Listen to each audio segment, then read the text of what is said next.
कि सुबह उठते ही अगर जॉइंट्स में अकड़न बहुत ज़्यादा महसूस हो रही है, तो क्या ये आर्थराइटिस का साइन है? सुबह के टाइम अगर जोड़ों में स्टिफनेस है वो आर्थराइटिस का एक साइन हो सकता है। अगर घुटनों से कड़-कड़ की आवाज़ आ रही है, तो ये घुटनों भी के एक साइन है? कड़कड़ की आवाज़ अगर सडनली बढ़ी है, उम्र के साथ बढ़ी है, तो वो आर्थराइटिस का साइन हो सकता है। जो लोग ज़्यादातर नमक और चीनी का सेवन करते हैं, उनके जो घुटने हैं वो घिसने के खतरे पर ज़्यादा रहते हैं। चीनी के अधिक इस्तेमाल से अगर आपका वेट बढ़ता है तो वो आर्थराइटिस को प्रीडिस्पोज करता है। उससे घुटनों पर प्रेशर आता है। बिल्कुल। जो टमाटर है, बैंगन है या जो बीज वाली सब्जियां बोली जाती हैं, कहा जाता है कि उसको खाने से आर्थराइटिस का रिस्क बढ़ता है और आर्थराइटिस के पेशेंट्स के लिए बहुत हार्मफुल है। बिल्कुल मैम, ऐसा है कि एक आपने एंटिटी सुनी होगी जिसे हम गाउट कहते हैं, यूरिक एसिड की वजह से होती है। तो जितने भी बीज वाले चीज़ें हैं या इवन हरे पत्तेदार सब्जियां हैं या फिर नॉन वेजिटेरियन में जैसे रेड मीट वगैरह है, उनके सेवन से जिन भी खाद्य पदार्थों में सेल ज़्यादा हैं तो उनमें यूरिक एसिड लेवल बढ़ाने का चांस रहता है। और जिन लोगों को पहले यूरिक एसिड का इशू रहता है तो उनमें गाउटी आर्थराइटिस का रिस्क बढ़ता है। कुछ लोग क्या करते हैं कि अपने घुटनों पर ना सरसों का तेल, तिल का तेल या नारियल का तेल लगा करके मसाज करते हैं।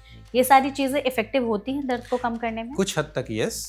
एक तो जब आप मसाज करते हैं तो आप कहीं ना कहीं जोड़ों में और उसकी आसपास की मांसपेशियों की सर्कुलेशन को इम्प्रूव करते हैं, तो वो मांसपेशियों की स्ट्रेंथनिंग में हेल्प करते हैं। कि गठिया को ट्रीट करने के लिए आमतौर पर लोग क्या करते हैं कि घुटनों के अराउंड में आटे का लेप लगा दिया और उस लेप के अंदर तेल भर देंगे और फिर उसको जलाएंगे और फिर उससे कहेंगे कि आपका आर्थराइटिस ठीक हो जाएगा। मैम वो हम नॉर्मली जो पद्धति दक्षिण भारत की पद्धति है उसके अंडर ये हम लोग काफ़ी एडवर्टीजमेंट्स में भी देखते हैं, बट एलोपैथी में हमें किसी इस तरीके का एविडेंस नहीं है कि उनसे कुछ फ्लैग्स या वार्निंग साइंस बता सकते हैं जो बॉडी दे रही होती है? मैम इन्फ्लामेटरी आर्थराइटिस का जैसे मैंने पहले बोला कि अगर मल्टीपल जॉइंट पेन्स है, एक से अधिक, स्पेशली सिमेट्रिकल, दोनों हाथों में जोड़ों में दर्द हो रही है, जो स्टिफनेस है वो सुबह आधे घंटे से 1 घंटे तक परसिस्ट करती है। आप सोचते हैं कि शरीर खुल नहीं रहा, सुबह आधे घंटे तक आपको स्टिफ ही रहता है। अगर ऐसा कुछ हो रहा है तो हमें उस तरफ इंडिकेशन हो सकती है कि ये एक सिस्टेमिक इन्फ्लामेटरी बीमारी है और इसको हमें एक स्पेशलिस्ट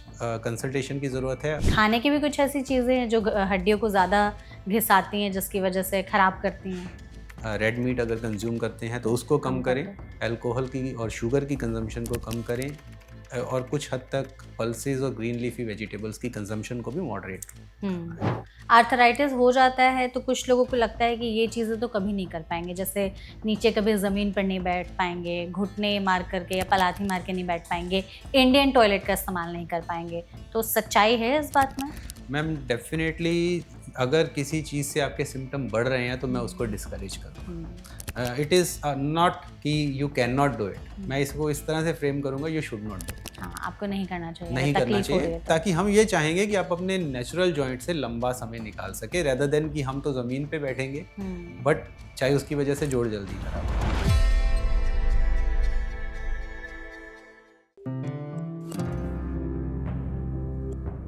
आपको पता है इंडिया में हर 6 में से 1 व्यक्ति जो है आज के समय में आर्थराइटिस से जूझ रहा है और इसके केसेस दिन ब दिन बढ़ते जा रहे हैं, जिसके पीछे बहुत सारे कारण हो सकते हैं। हमारी लाइफस्टाइल, गलत खान पान, एक्सरसाइज ना करना और ऐसे तमाम तरह की चीजें। तो ऐसे में समय रहते लक्षण कैसे पहचाना जाए? क्या कुछ सच में घरेलू नुस्खे जो लोग अपनाते हैं आर्थराइटिस को सही करने के लिए वो काम करते भी हैं या नहीं करते हैं? ट्रीटमेंट ऑप्शंस हमारे पास क्या क्या अवेलेबल हैं और क्या ऐसी चीजें हम करके प्रिवेंशन के तौर पर अपना सकते हैं सो दैट आगे चल के हम खुद को, अपनी फैमिली और फ्रेंड्स को आर्थराइटिस के रिस्क से कम कर सकें? तो अगर आप भी इन सारे सवालों के जवाब जानना चाहते हैं तो एकदम सही जगह पर आए हैं। आज के सेशन में हम इसी पर बात करेंगे, जिसके लिए हमारे साथ जुड़े हैं डॉक्टर अमन दुआ, जो कि डायरेक्टर हैं ऑर्थो डिपार्टमेंट, फोर्टिस हॉस्पिटल में। तो डॉक्टर, इस सेशन में सबसे पहले तो आपका बहुत बहुत स्वागत है। हम कोशिश करेंगे आपके जरिए हमारे ऑडियंस तक हम आर्थराइटिस के बारे में सारी इन्फॉर्मेशन पहुंचा सके। सबसे पहले हम चाहेंगे डॉक्टर कि आप बेसिक्स में आसान भाषा में जरूर बताइए, आर्थराइटिस हड्डियों की कैसी बीमारी है जो आजकल इतनी ज्यादा बढ़ते जा रही है? मैम ऐसा है, आर्थराइटिस हमें समझना होगा कि आर्थराइटिस कहते किसे हैं। हमारे जो जोड़ हैं उन 2 हड्डियों के जंक्शन पे बनते हैं और उन पे कार्टिलेज की एक शाइनी या हम कह लें कि चिकनी परत होती है जो कि फ्रिक्शन को कम करती है, घिसाव को कम करती है। उम्र के साथ किसी बीमारी की वजह से या किसी चोट की वजह से अगर वो जो चिकनी परत है, वो स्मूथ लेयर है, वो डैमेज हो जाती है तो वो जो घर्षण है, जो फ्रिक्शन है वो बढ़ जाता है।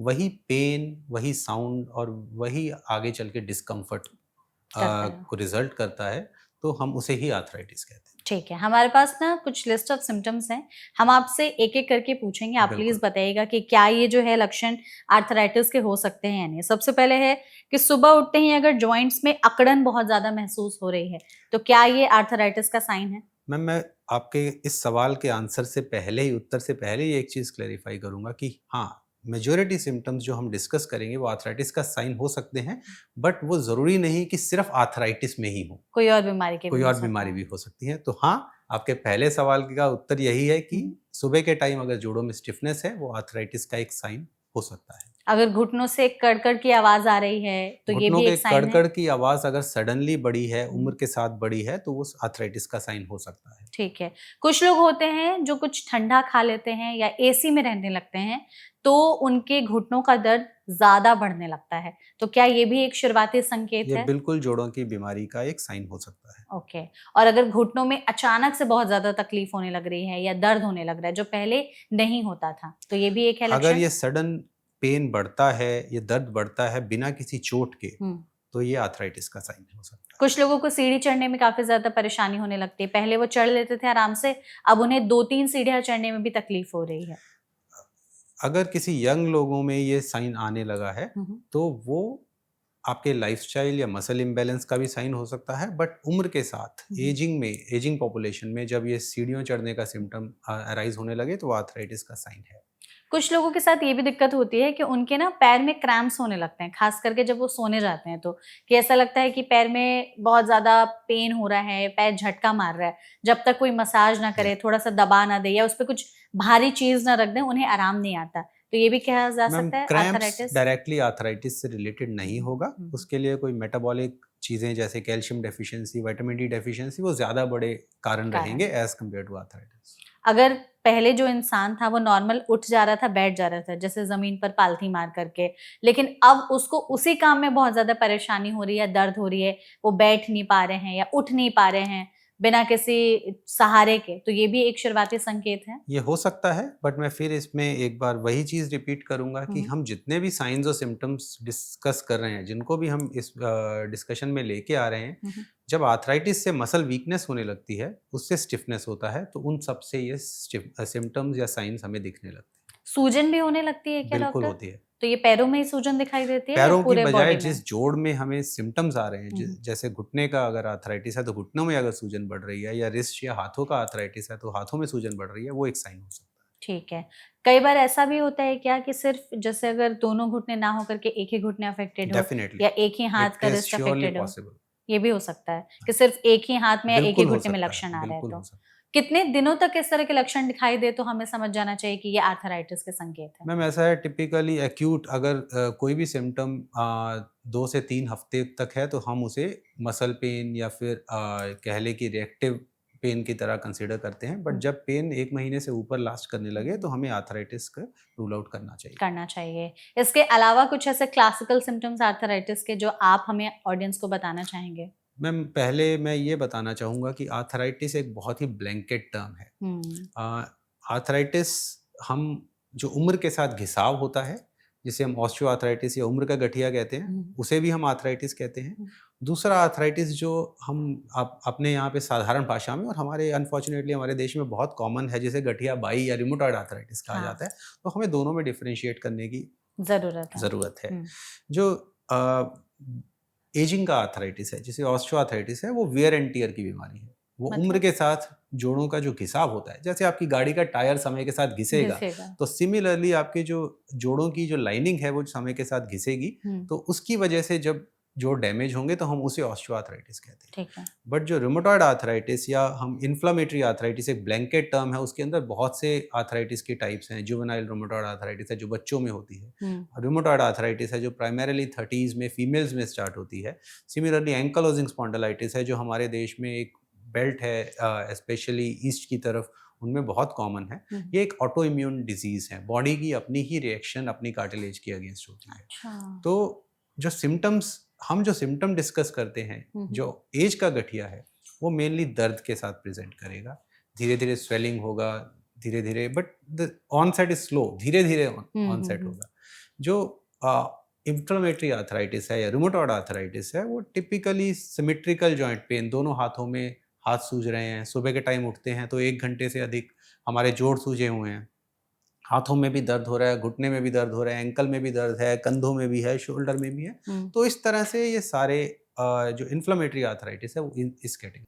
तो आपने जैसे हमें ये सारी चीजें तो बताई हैं, तो इसमें जो अलग अलग टाइप के आर्थराइटिस होते हैं वो किस बॉडी ऑर्गन को मेजरली अफेक्ट करते हैं, और इसमें एज ग्रुप का भी है कि इस उम्र में इस तरह के आर्थराइटिस होने का खतरा ज्यादा है? मैम, जो ऑस्टियोआर्थराइटिस हमने बोला वो जैसे कि बाय डेफिनेशन इज उम्र के रिलेटेड, तो टिपिकली हम 40-50 के बाद ही उसके सिम्टम स्टार्ट होते देखते हैं। अनफॉर्चुनेटली बहुत सारे यंग लोगों में, ऑलमोस्ट 40s में जो पहले हमें नहीं दिखता था वो दिखने लग गया। अच्छा। ठीक है। और जो रूमेटॉइड आर्थराइटिस है, जो इन्फ्लामेटरी आर्थराइटिस है, जुवेनाइल रूमेटॉइड आर्थराइटिस, तो हम टीनेजर्स में भी देखने लगे। ठीक है। सिमिलरली जो rheumatoid arthritis as a blanket normal है, वो 30s में फीमेल्स में हम कॉमनली ऑनसेट उसका देखते हैं। और तीसरी चीज़ जो एंटिटी मैंने इन्फ्लेमेटरी आर्थराइटिस में बताई, जिसे एंकालोजिंग स्पॉन्डिलाइटिस कहते हैं, वो मेजरली मेल्स में, पुरुषों में और यंग एज ग्रुप में स्टार्ट होता है। और टिपिकल साइन ये रहता है कि कमर में अकड़न रहती है, सुबह के टाइम कमर अकड़ी हुई है, उनकी गर्दन की मूवमेंट बहुत पेनफुल है, वो झुक नहीं पा रहे। आपने हमें टाइप्स ऑफ आर्थराइटिस बताए। हमारे पास कुछ ऐसे घरेलू नुस्खे हैं जो ज्यादातर लोग अपनाते हैं आर्थराइटिस का खुद से इलाज करने के लिए। सोशल मीडिया पे भी हमें इसके तमाम तरह के वीडियोस देखने को मिलती हैं। तो आप प्लीज बताइएगा कि आप हैं हमारे साथ एज एन एक्सपर्ट कि ये सारी चीजें सच में काम करती हैं नहीं करती हैं। सबसे पहले कहा जाता है कि जो लोग ज्यादातर नमक और चीनी का सेवन करते हैं उनके जो घुटने हैं वो घिसने के खतरे पर ज्यादा रहते हैं। इस बात में है सच्चाई? आपके किसी डाइट के रिलेटेड सवालों के जवाब में मैं पहले एक डिस्क्लेमर देना चाहूँगा। हाँ। कि जो डाइटरी मॉडिफिकेशंस या घरेलू नुस्खे हैं वो एलोपैथी के प्रीव्यू से बाहर हैं। हाँ। हम एलोपैथी में किसी भी तरह के मेजर खान पान के बॉडी के इम्पैक्ट को हम कोरिलेट नहीं करते। वो ये आयुर्वेदिक या फिर जो लोकल सिस्टम ऑफ मेडिसिन हैं उनमें ज़्यादा है। तो अभी जहाँ जो आपका पहला सवाल है नमक और चीनी, जो हमारी अंडरस्टैंडिंग के हिसाब से नमक और चीनी का ऐसा कोई डायरेक्ट कोरिलेशन जोड़ों के पेन के साथ नहीं है। हाँ, चीनी के अधिक इस्तेमाल से अगर आपका वेट बढ़ता है तो वो आर्थराइटिस को प्रीडिस्पोज करता है, उससे घुटनों पर प्रेशर आता है। बिल्कुल। ओके। जो टमाटर है, बैंगन है, या जो बीज वाली सब्जियां बोली जाती हैं, कहा जाता है कि उसको खाने से आर्थराइटिस का रिस्क बढ़ता है और आर्थराइटिस के पेशेंट्स के लिए बहुत हार्मफुल है। मैम, ऐसा है कि एक आपने एंटिटी सुनी होगी जिसे हम गाउट कहते हैं, यूरिक एसिड की वजह से होती है। तो जितने भी बीज वाले चीज़ें हैं या इवन हरे पत्तेदार सब्जियां हैं या फिर नॉन वेजिटेरियन में जैसे रेड मीट वगैरह है, उनके सेवन से जिन भी खाद्य पदार्थों में सेल ज़्यादा हैं तो उनमें यूरिक एसिड लेवल बढ़ाने का चांस रहता है। और जिन लोगों को पहले यूरिक एसिड का इशू रहता है तो उनमें गाउटी आर्थराइटिस का रिस्क बढ़ता है। ओके। जो ठंडी जगहों पर रहते हैं या ठंडी चीजें खाते हैं या एसी में ज्यादातर रहते हैं, उनमें रिस्क होता है आर्थराइटिस होने का? एज सच ठंडी जगह पे रहने से या ठंड में रहने से आर्थराइटिस का रिस्क नहीं बढ़ेगा, बट अगर आपको आर्थराइटिस है, जोड़ों में दिक्कत है, तो ठंड में और एसी में वो सिम्टम्स ज्यादा होंगे, मतलब वो ज्यादा और ट्रिगर कर सकते हैं। अगर वजन किसी का बहुत ज्यादा बढ़ा हुआ है तो क्या उनमें रिस्क है कि आर्थराइटिस होगा? और अगर वो आर्थराइटिस के मरीज हैं, वजन भी बढ़ा हुआ है, तो क्या दर्द ज्यादा होता है उनमें? बिल्कुल मैम, अगर जो घुटनों पे जो लोड आना है हमारे शरीर का, अगर वो किसी का ओवरवेट होने की वजह से वो लोड ज्यादा है तो घिसाव ज्यादा होगा। अच्छा। और सिमिलरली अगर घिसाव ज्यादा है, जब उसी वेट के साथ वो चलने की कोशिश करेंगे तो पेन के सिम्टम्स भी ज्यादा होंगे। कुछ लोग क्या करते हैं कि अपने घुटनों पर ना सरसों का तेल, तिल का तेल या नारियल का तेल लगा करके मसाज करते हैं। ये सारी चीजें इफेक्टिव होती हैं दर्द को कम करने में? कुछ हद तक यस। एक तो जब आप मसाज करते हैं तो आप कहीं ना कहीं जोड़ों में और उसकी आसपास की मांसपेशियों की सर्कुलेशन को इम्प्रूव करते हैं, तो वो मांसपेशियों की स्ट्रेंथनिंग में हेल्प करते हैं। Okay. दूसरी चीज़ ये है कि जो एक लोकल प्रोप्रियोसेप्टिव है, जो टच है, कहीं ना कहीं आपको कंफर्ट प्रोवाइड करता है। बट वो आर्थराइटिस की, अगर हम ये कहें कि आर्थराइटिस की जो प्रोग्रेशन या ग्रोथ को चेंज करेगा, वो नहीं करेगा। वो एक सिम्टोमेटिक रिलीफ दे सकता है। ओके। एक ना वीडियो भी बहुत ज़्यादा सर्कुलेट होता है कि गठिया को ट्रीट करने के लिए आमतौर पर लोग क्या करते हैं कि घुटनों के अराउंड में आटे का लेप लगा दिया और उस लेप के अंदर तेल भर देंगे और फिर उसको जलाएंगे और फिर उससे कहेंगे कि आपका आर्थराइटिस ठीक हो जाएगा। मैम, वो हम नॉर्मली जो पद्धति दक्षिण भारत की पद्धति है, उसके अंडर ये हम लोग काफ़ी एडवर्टीजमेंट्स में भी देखते हैं, बट एलोपैथी में हमें किसी इस तरीके का एविडेंस नहीं है कि उनसे कुछ फ़ायदा होगा। प्रूवन नहीं है ऐसा कुछ नहीं भी। मैम। हल्दी वाला दूध पीने से आर्थराइटिस के दर्द में मैम राहत हल्दी मिलती का है? लेटली हम लोग जो लिटरेचर में भी हल्दी का काफ़ी अच्छा रोल हेल्थ में माना गया है, और ट्रेडिशनली हमारे देश में हल्दी का लेप और हल्दी का दूध दर्दों के साथ दर्द के ट्रीटमेंट में दिया इस्तेमाल किया जाता है, तो जाता है। डेफिनेटली आई थिंक उसका कुछ ना कुछ योगदान होना चाहिए पेन रिलीफ करने में। अदरक लहसुन को कहा जाता है कि एंटी इन्फ्लेमेटरी होते हैं, तो सूजन जो हो जाती है डेफिनेटली उसमें मदद करते हैं, तो बिल्कुल। ये मददगार है।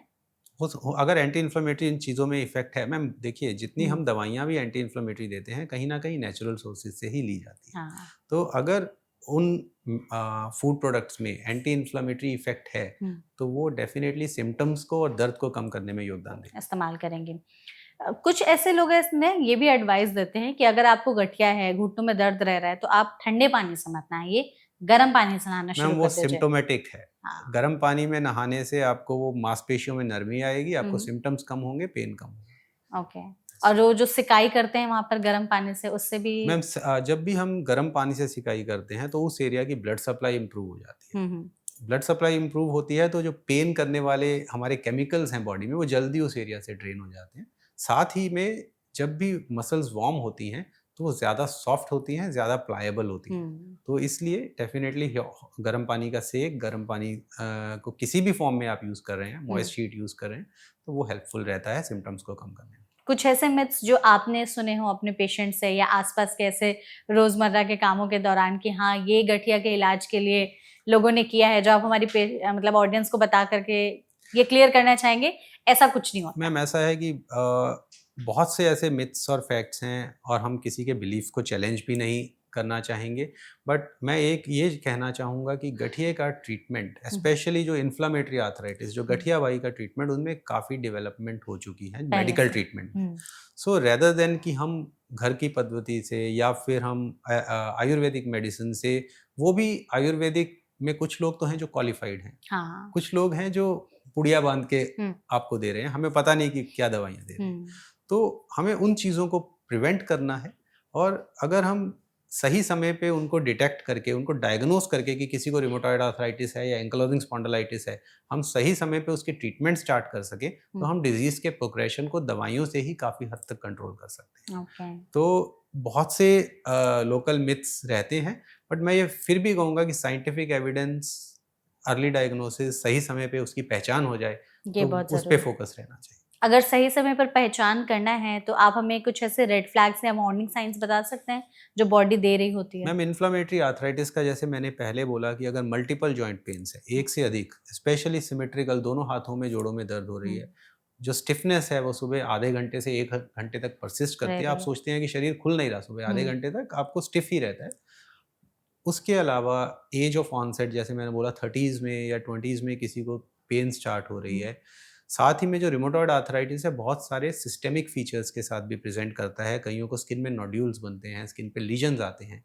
अगर ऐसा कुछ हो रहा है तो हमें उस तरफ इंडिकेशन हो सकती है कि ये एक सिस्टेमिक इन्फ्लेमेटरी बीमारी है और इसको हमें एक स्पेशलिस्ट कंसल्टेशन की ज़रूरत है, अर्ली डायग्नोसिस की ज़रूरत है।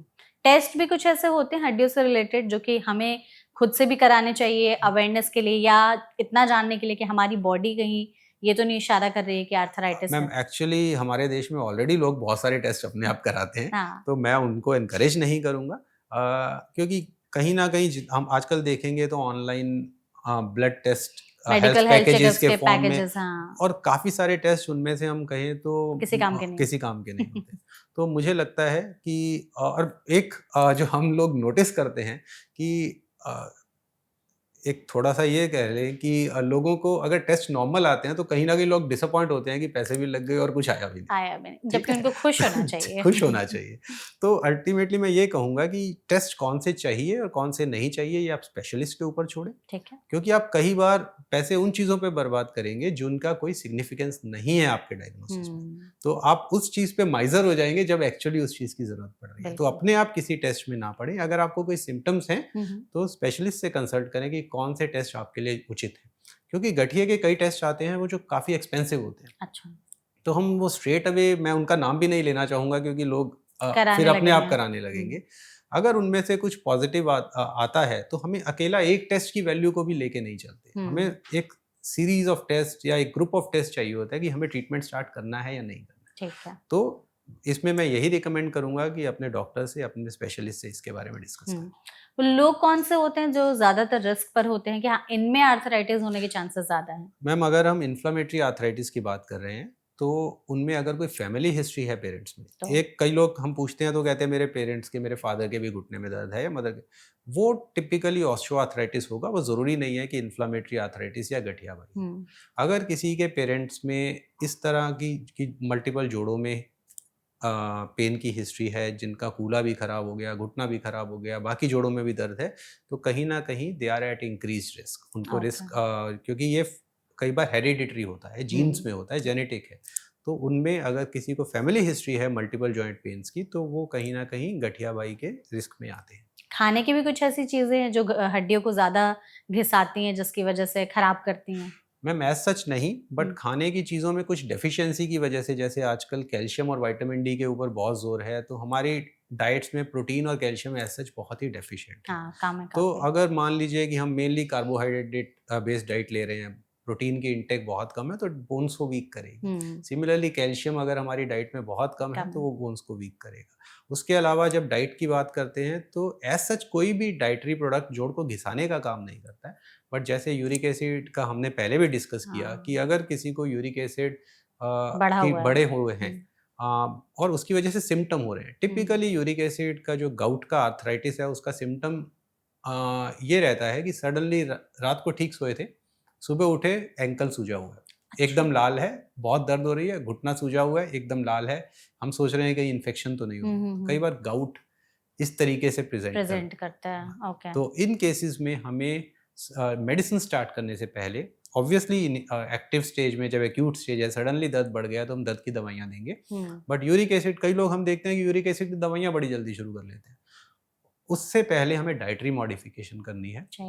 अपने पानी का सेवन बढ़ाएं, रेड मीट अगर कंज्यूम करते हैं तो उसको कम करें, अल्कोहल की और शुगर की कंजम्पशन को कम करें, और कुछ हद तक पल्सेस और ग्रीन लीफी वेजिटेबल्स की कंजम्पशन को भी मॉडरेट करना है। जैसे ये फिजी ड्रिंक्स हो गए, कोल्ड ड्रिंक्स वगैरह होते हैं जिनमें शुगर का कंटेंट काफी ज्यादा रहता है, तो क्या इनका ज्यादा इस्तेमाल करने से भी घुटने जो है वो खराब होते हैं? मैम, उनका दोनों चीजें हैं। एक तो शुगर कंटेंट आपका वेट बढ़ा रहा है, हाँ। दूसरा शुगर कंटेंट से कहीं ना कहीं जैसे यूरिक एसिड वगैरह का भी बढ़ने का चांस अधिक है। तो इसलिए डेफिनेटली फिजी ड्रिंक्स, स्वीटन ड्रिंक्स, इवन आर्टिफिशियल जूसेस, इनकी कंजम्पशन कम करने से जोड़ों के हेल्थ में फ़ायदा होना चाहिए।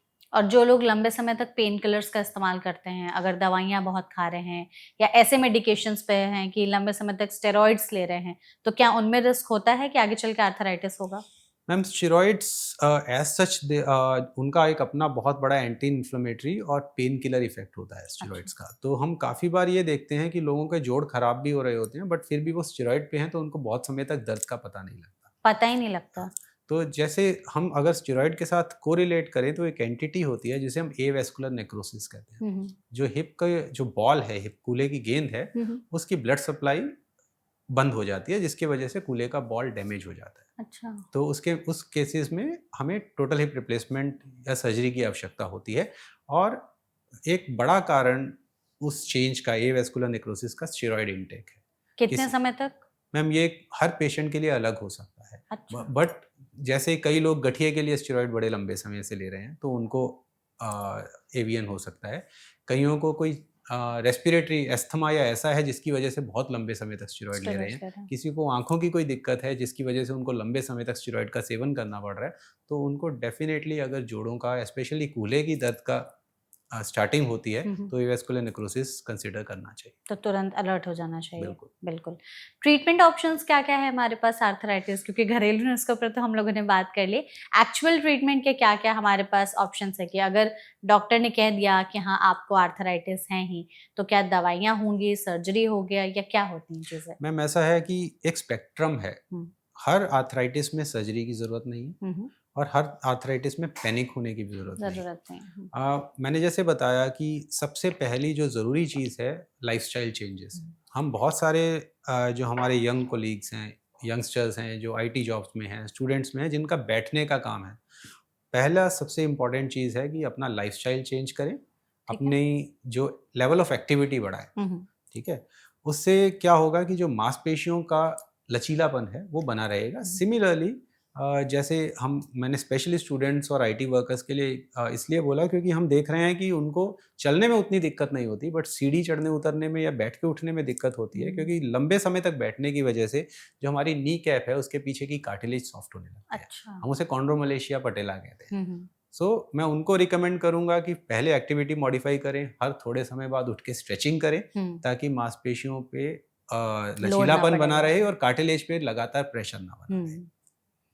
अगर फिर भी हमें आर्थराइटिस डेवलप हो ही गया है, अगर तो सिम्टम सडन होते हैं, तो अपने स्पेशलिस्ट से कंसल्ट करके anti inflammatory medicine, pen medicine short term के लिए ले सकते हैं, ताकि पेन सेटल हो और हम अपनी डे टू डे एक्टिविटी, दिनचर्या को दोबारा से रिज्यूम कर सकें और अपनी एक्सरसाइजेस को स्टार्ट कर सकें। किसी भी जॉइंट पेन्स में दो चीज़ें जो डेफिनेटली काम करती हैं, वो रेगुलर एक्सरसाइज और वेट लॉस है। सो अगर आप वेट ज़्यादा है तो वेट लूज करें, क्योंकि जितना बॉडी को कम वेट उठाना पड़ेगा उतना ही वो बेहतर काम करेगी। सिमिलरली एक्सरसाइज से मांसपेशियों की मोबिलिटी बनी रहेगी, तो हमारे सिम्टम्स कम रहेंगे। अगर हमें वो इन्फ्लेमेटरी आर्थराइटिस या गठिया जैसी बीमारी लग रही है, जिसमें हमें लग रहा है कि जॉइंट पेन्स सिमेट्रिकल है, मल्टीपल जॉइंट्स में है, तो हमें स्पेशलिस्ट से कंसल्ट करके उसका डायग्नोसिस बनाना है और हमें उसकी ट्रीटमेंट स्टार्ट करनी है। और वो ट्रीटमेंट लंबे समय तक चलती है, कई बार सालों तक हमें लगातार देनी पड़ती है, ताकि हम उन सिम्टम्स को कंट्रोल कर सके। आर्थराइटिस हो जाता है तो कुछ लोगों को लगता है कि ये चीज़ें तो कभी नहीं कर पाएंगे, जैसे नीचे कभी ज़मीन पर नहीं बैठ पाएंगे, घुटने मार करके या पलाथी मार के नहीं बैठ पाएंगे, इंडियन टॉयलेट का इस्तेमाल नहीं कर पाएंगे। तो सच्चाई है इस बात में? मैम डेफिनेटली अगर किसी चीज़ से आपके सिम्टम बढ़ रहे हैं तो मैं उसको डिस्करेज करूँगा। इट इज़ नॉट कि you can not do it, मैं इसको इस तरह से फ्रेम करूँगा, you should not do it. हाँ, आपको नहीं करना चाहिए, नहीं करना तकलीफ हो रही चाहिए, है तो। ताकि हम ये चाहेंगे कि आप अपने नेचुरल जॉइंट से लंबा समय निकाल सके, रेदर देन कि हम तो ज़मीन पे बैठेंगे, बट चाहे उसकी वजह से जोड़ जल्दी खराब हो जाए।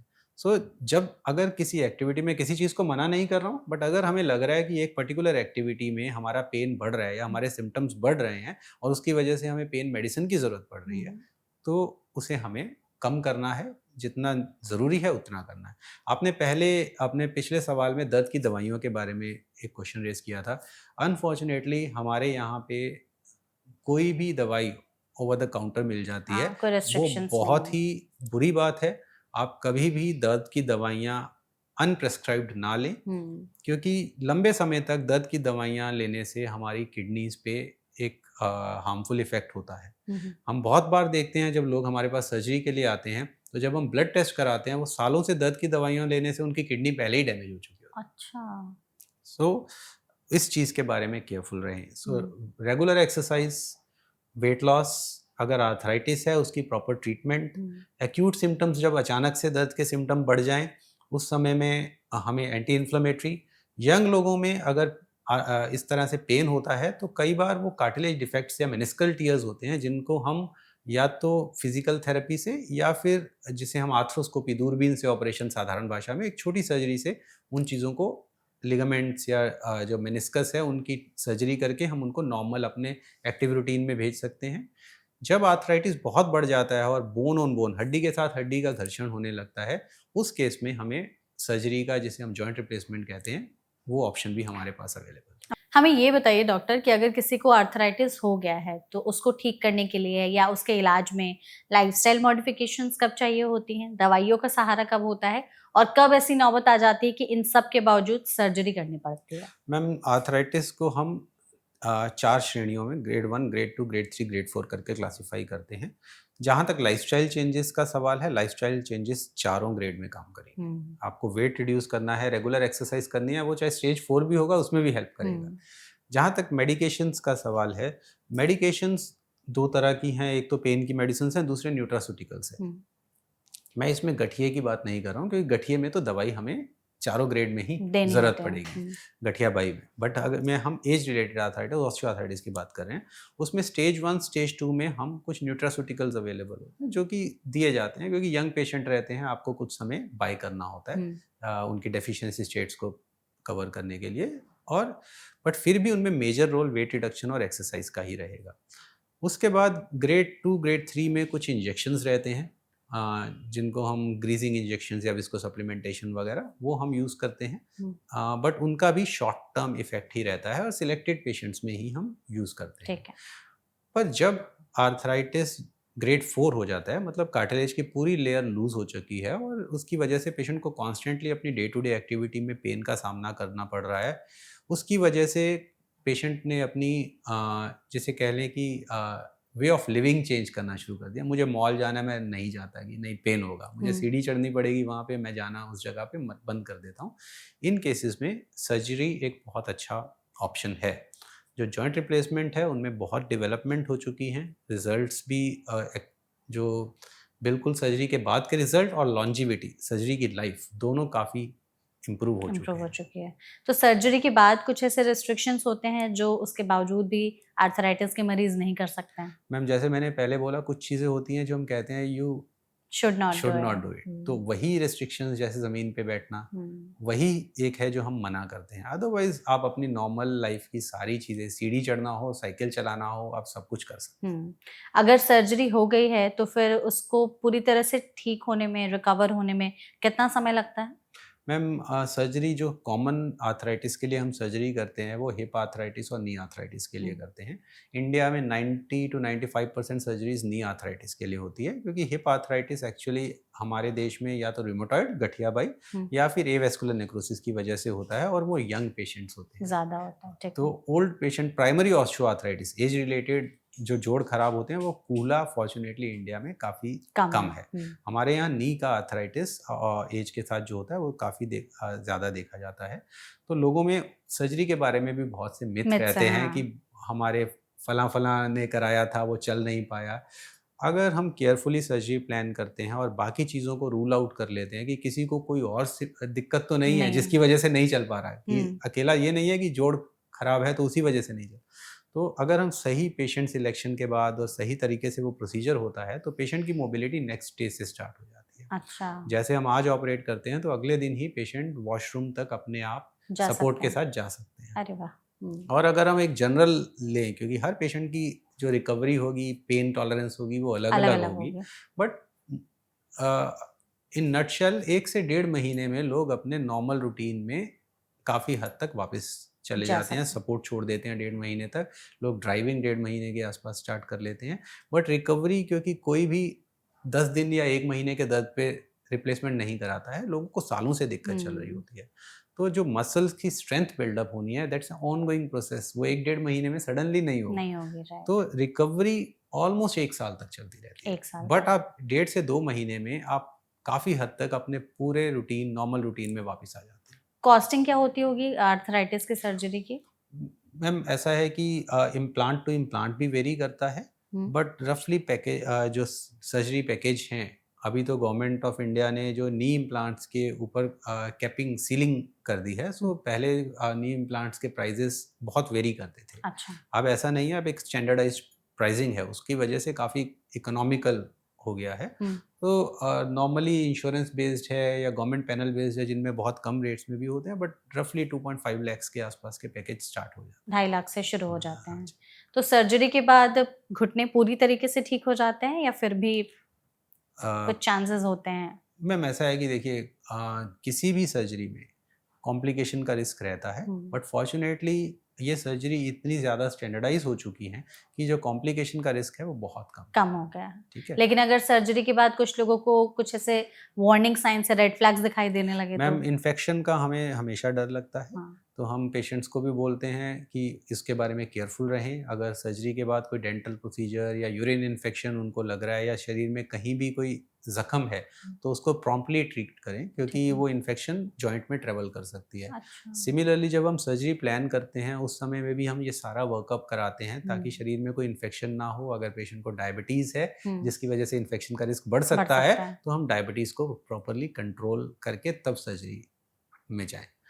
तो ये मेन रहेगा। कई बार सर्जरी अच्छे से नहीं होती है, कॉम्प्लिकेशंस हो जाते हैं कि सर्जरी सक्सेसफुल भी नहीं हुई है, तो ऐसे में घुटने परमानेंटली डैमेज हो जाते हैं? नहीं मैम, ऐसा सिचुएशन बहुत ही रेयरली Rare होगा। होता है। अगर गॉड फॉरबिड अनफॉर्चुनेटली किसी के कुछ कॉम्प्लिकेशन होता भी है, तो हमारे पास उसको रेक्टिफाई करने के ऑप्शंस अवेलेबल है। रहते हैं।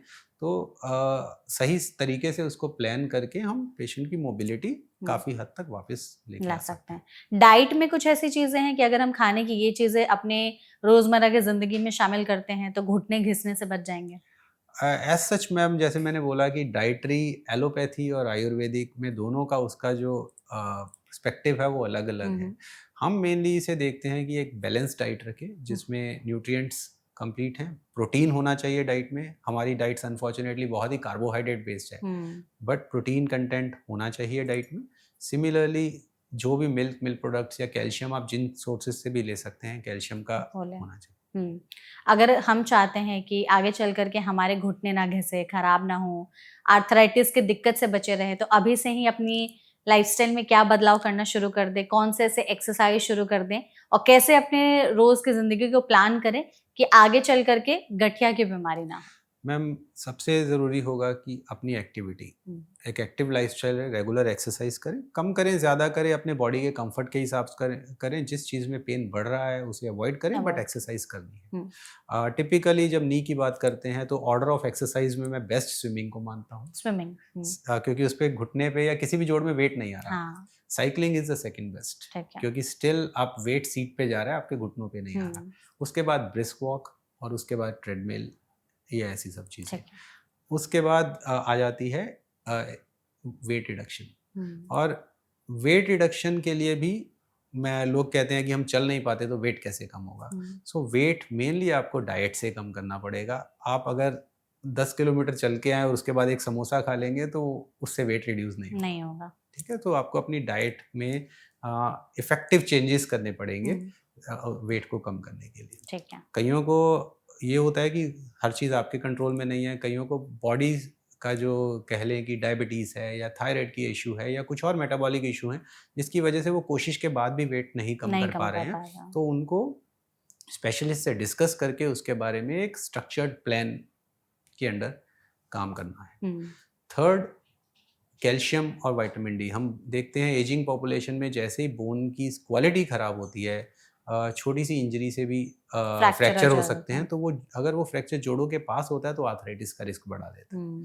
फोर्थ, जब भी आजकल जिम का एक क्रेज है, लोग जिम जाना बहुत पसंद करते हैं और उसके बाद वेट्स उठाते हैं और उसके बाद अपनी बॉडी को प्रॉपरली कंडीशन किए बिना जिम करते हैं, तो वो ना करें। अगर आप जिम जा रहे हैं अच्छी बात है, बट ग्रेजुअली चीज़ें को शुरू करें। डोंट 10 लेवल पे पहले दिन पे ही जाने की ज़रूरत नहीं है। और प्रॉपर ट्रेनर के साथ जो कि आपकी बॉडी की स्ट्रक्चर को, बॉडी की फिजियोलॉजी को समझता हो और आपकी लिमिटेशंस को समझता हो, उनके साथ अपनी एक्सरसाइज रिजीम को ग्रेजुअली बढ़ाएं। और किसी तरह की एक्सरसाइज से भी पहले आप वार्म अप करें। जो कोल्ड मसल्स हैं, जो स्टिफ मसल्स हैं, उनमें इंजरी का रिस्क ज़्यादा है। और जो सपल मसल होंगी, वार्म मसल होंगी, उनमें इंजरी का रिस्क कम होगा। तो ये सब चीज़ों का परफेक्ट है। अगर यही सारी चीज़ें हम अपने लाइफस्टाइल में इम्प्लीमेंट करने लगे तो बहुत हद तक जो है हम खुद को आर्थराइटिस के रिस्क से बचा करके रख सकते हैं। Thank you so much doctor, session में हमारे साथ जुड़ने के लिए। I hope you enjoyed the session. Thank you so much audience, इस वीडियो को यहाँ तक देखने के लिए। हम पूरी कोशिश करेंगे कि आर्थराइटिस के बारे में हमने जो भी जानकारी दी है वो आई एम श्योर आप तक सही तरीके से पहुंची होगी। लेकिन अगर नहीं, आपके मन में कोई और सवाल रह गए हों तो कमेंट सेक्शन में ज़रूर पूछ लीजिएगा। हम कोशिश करेंगे डॉक्टर के जरिए ही उन सभी सवालों के जवाब देने के। ऐसे और भी सेशंस के लिए फॉलो करते रहिए NBT लाइव। Thank you.